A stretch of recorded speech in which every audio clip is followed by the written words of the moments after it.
কষা কষা ফুলকো বানাবো, খাসির ফুলকো।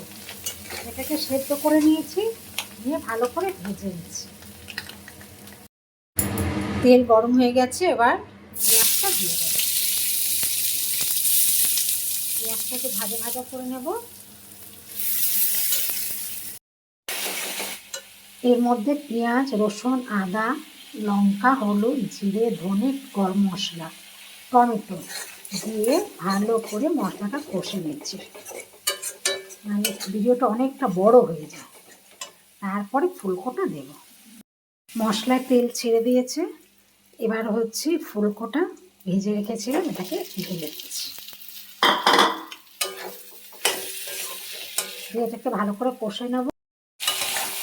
ফুলকো কষা হয়ে গেছে, এবার এতে জল দিয়ে দেবো।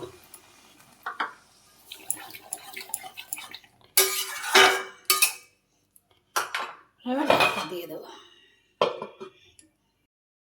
ধনে পাতা দিয়ে দিয়েছি, এবার হয়ে গেছে খাসির ফুলকো কষা রেডি। এবার গ্যাসটা বন্ধ করে দেওয়া।